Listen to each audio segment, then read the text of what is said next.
Hello বন্ধুরা, আশা করি তোমরা সকলেই ভালো আছো। তো আজকে একটা নতুন জার্নি শুরু করতে যাচ্ছি। দেখো, ইউটিউবে আমি আগেও ছিলাম, তো তার প্রমাণ তোমরা দেখতে পাচ্ছ, বাট ওটা এখন স্মৃতি রয়ে গেছে, কারণ চ্যানেলটা আমার কাছে নেই। তো আজকে একটা নতুন জার্নি শুরু করছি, কারণ আজ থেকে ফার্স্ট ব্লগ করছি। তো আজকে একটা ইউনিক জায়গায় যাব, আজকে না ঠিক কাল সকালে যাব। তো এখন বাজে রাত্রি প্রায় 8টা, আর আমরা কাল সকালে বেরোবো। তো তার জন্য আজ থেকেই আমরা প্রস্তুতি নিচ্ছি। তো কালকে আমরা যাব দুর্গাপুরে, কারণ দুর্গাপুর থেকে একটা ভাই দণ্ডি কেটে এখান থেকে মানে দুর্গাপুর থেকে আদিযোগী যাচ্ছে প্রায় 2050 কিলোমিটার। তো তার সঙ্গে দেখা করতে যাব। তো তার জন্য আমরা একটু স্পেশাল গিফট নিতে যাচ্ছি। তো চলো দেখাচ্ছি, আমার বন্ধু চলে এসছে বাইরে। তো এখন বেরোবো, তারপরে তোমাদের সব দেখাচ্ছি, চলো। তো দেখতে থাকো, আর সবাই আশা করি সাপোর্ট করবে, কারণ আগের বার যখন হয়েছিল আমার এটা, তো আশা করি আবার নতুন করে চেষ্টা করছি, তো আবার হবে। ঠিক আছে, তো চলো যাওয়া যাক।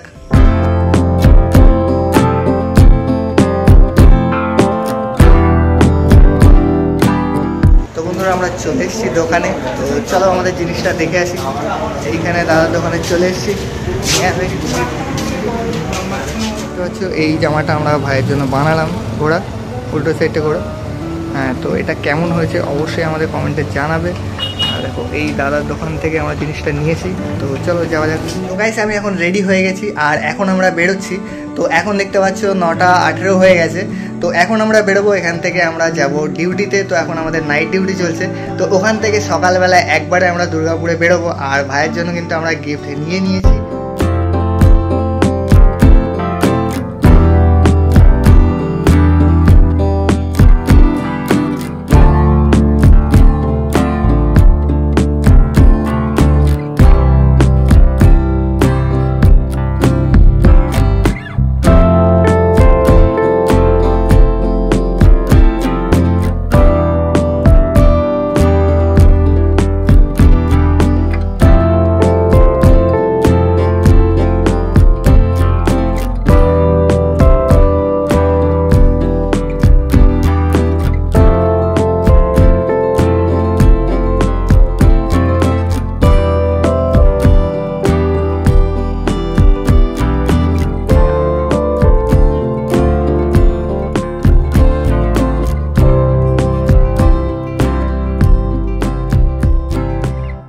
আমরা এখন জিটি রোড ধরে পানাগড় পর্যন্ত চলে এসেছি, আর এখন দেখতে পেলাম যে আমার গাড়িতে একটু তেল কম হয়ে গেছে। তো আমরা পাশে একটা পেট্রোল পাম্প দেখতে পেলাম, তো এখান থেকে একটু তেল ভরে নেবো, তারপরে আমরা যাব ডিউটি।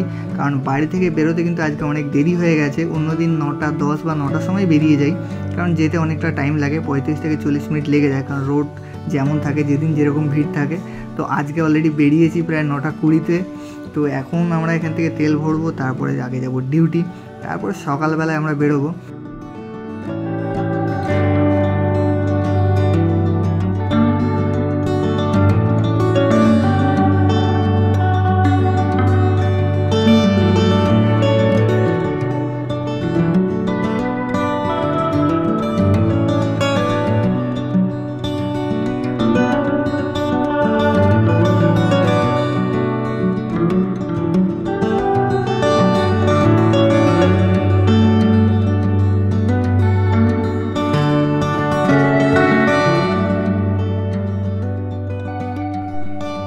তো আমরা এখন পৌঁছে গেছি টোল প্লাজাতে, আর এই টোল প্লাজা পেরোলেই কিন্তু আমাদের কাজের জায়গা। তো সেখানে গিয়ে তোমাদের হয়তো কিছু দেখাতে পারবো না, কারণ সেখানে ভিডিও করা তো অ্যালাউ নেই। তাছাড়াও দেখো, এখন কাজের চাপ আছে, তো সেখানে গিয়ে তোমাদের তেমন কিছু দেখাতে পারবো না। তো অন্যদিন চেষ্টা করব অন্য একটা ভিডিওতে।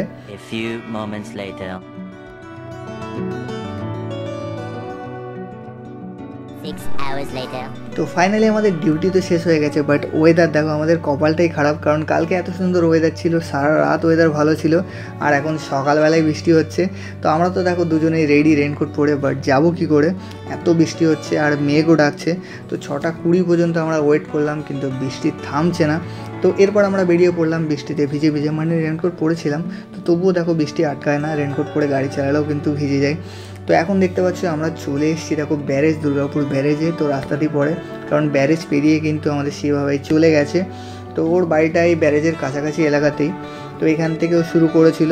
তো এখন দেখো আমরা এই ব্যারেজের উপর দিয়ে যাচ্ছি, আর এত বৃষ্টি হচ্ছে না, কোনো শ্যুট নিতে পারছিলাম না, কারণ ভিডিও করবো কী করে, মোবাইলটা ভিজে যাচ্ছিলো। তো এখানে ফাইনালি একটু দাঁড়াবো ভাবলাম, তারপরে দেখলাম না, আসার সময় আমরা এটা দেখতে পারবো। আর চারিদিকে দেখতে পাচ্ছ পুরো জলে একদম ভর্তি হয়ে আছে। তো আমরা কোনো রকম সময় নষ্ট না করে এগিয়ে যাচ্ছিলাম আর ভাবছিলাম বৃষ্টিটা কখন থামবে, কারণ বৃষ্টি না থামলে আমরা ভাবছিলাম হয়তো ও বেরোবে না, কারণ বৃষ্টির মধ্যে একে তো দণ্ডি কেটে যাচ্ছে, তারপরে এই লেভেলে বৃষ্টি হচ্ছে, জল কাদার মধ্যে যেতে অনেক অসুবিধা হবে। তো তারপরে আমরা যেটা দেখলাম সেটা দেখে আমাদেরও বিশ্বাস হচ্ছিল না, কারণ আমরা ভাবলাম এত বৃষ্টির মধ্যে হয়তো আমরা ওকে খুঁজে পাবো না, ও হয়তো বেরোবে না, বাট আমাদের সব ধারণা ভুল। কারণ দেখতে পাচ্ছি এত বৃষ্টির মধ্যেও কিন্তু সেভাবে বেরিয়েছে আর আমরা একদম সময় নষ্ট করিনি। আমরা যে টি শার্ট আর গামছা নিয়ে এসেছিলাম গেরুয়া রঙের, সেটা কিন্তু ওকে দিয়ে দিলাম। আর দেখো পরেও নিয়েছে, ফিটিংটা একদম ঠিকঠাক আছে, কারণ আমার সাইজ দেখেই নিয়ে এসেছিলাম। আর এই টি শার্টটা তোমাদের কেমন লেগেছে অবশ্যই কমেন্টে জানাবে, কমেন্টে জানাতে কিন্তু একদমই ভুলবে না।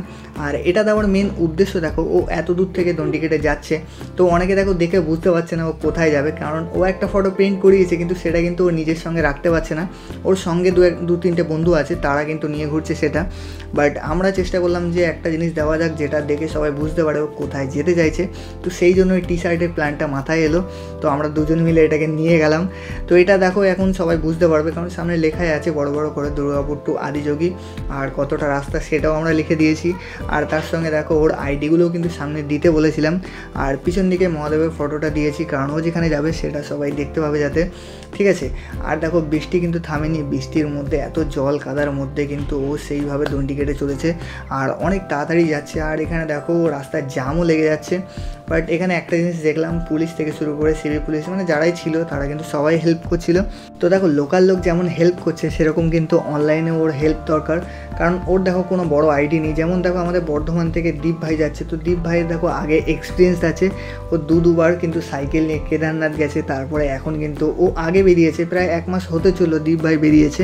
তো বর্ধমান থেকে ও দেখো অনেক দূর চলেও গেছে। তো আমরা চাই দীপের মতো যেন শিবাও ভাইরাল হয়। আর দেখো এই জার্নিটাতে কিন্তু অনেক টাইম লাগতে পারে, 1 বছর 2 বছর 3 বছর। দেখো লজিক্যালি ভাবতে গেলে কিন্তু 3-4 বছরের আগে কিন্তু সম্ভব না, তবুও দেখো চেষ্টা করছে, সাহস আছে বলতে হবে।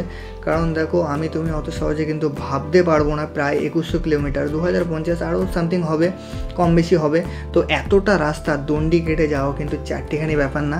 আর দিনে দেখো 3-4 ঘন্টার বেশি যাওয়াও যাবে না। আর এইরকম যদি ওয়েদার থাকে, আর এরপরে দেখো এখন বর্ষা চলছে, এরপরে কিন্তু শীতকাল আসবে, তখন আরও সমস্যা হবে। তো আমরা সবাই আশা করি চাইবো যে ও সুস্থভাবে যাতে জার্নিটা কমপ্লিট করতে পারে। আর দেখতে পাচ্ছ লোকালে যারাই আছে তারা কিন্তু সবাই বাড়ি থেকে জল মিষ্টি নিয়ে আসছে, আর ওকে দেখো সাধ্য মতো সাহায্য করছে।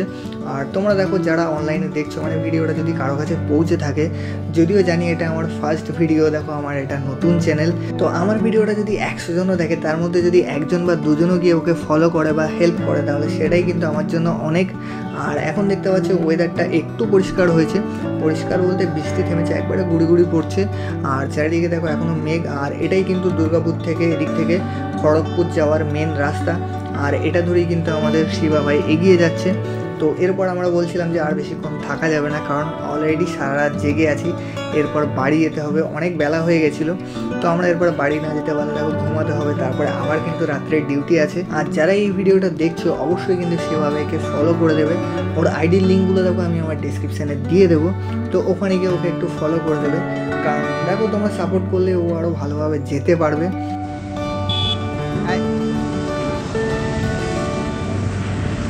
হয়ে গেল, আমরা বেরিয়ে যাচ্ছি এখন। অনেক বৃষ্টি, প্রচুর বৃষ্টি, সকাল থেকে এত বৃষ্টি, এখন একটু কম আছে, তবু এখন বৃষ্টি হচ্ছে, চলে যাচ্ছে। এখন প্রায় 8:30 বেজে গেছে। 20 minutes later. তো বন্ধুরা এখন দেখতে পাচ্ছ রোদ উঠে গেছে। আর আমরা যখন শিবার সঙ্গে দেখা করতে গেছিলাম তখন খুব বৃষ্টি হচ্ছিল, সেই সকাল থেকেই বৃষ্টি হচ্ছে। আর এখন দেখো আমরা ব্যারেজ পর্যন্ত এসেছি, কারণ রাস্তাতেই ব্যারেজটা পড়ে। তো এখানে দেখো এখন পুরোপুরি রোদ উঠে গেছে, আর এখন গরম লাগছে। আর এতক্ষণ রেনকোট পরে থাকতে হচ্ছিলো, আর প্রচুর বৃষ্টি হচ্ছিলো, সেই জন্য দেখাও যাচ্ছিলো না, ভালো করে ভিডিও করতে পারিনি, মোবাইলটা ভিজে যাওয়ার ভয় ছিল। আর এখন দেখো পুরোপুরি আকাশ ক্লিয়ার হয়ে গেছে, হালকা হালকা মেঘ আছে, কিন্তু এখন রোদ উঠে গেছে। তো চলো তোমাদের একবার ব্যারেজটা দেখিয়ে দিই।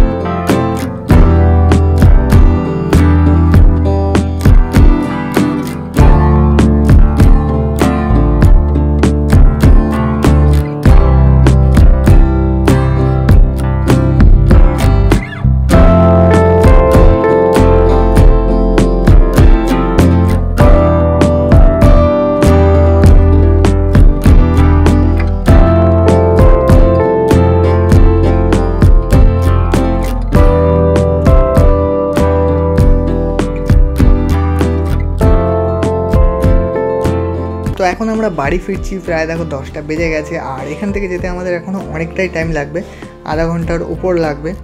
তো গাইস আজকের মতো ভিডিও কিন্তু এই পর্যন্তই। তো ভালো লাগলে অবশ্যই লাইক করে দিও, পারলে চ্যানেলটা সাবস্ক্রাইব করে দিও। Tata, bye bye.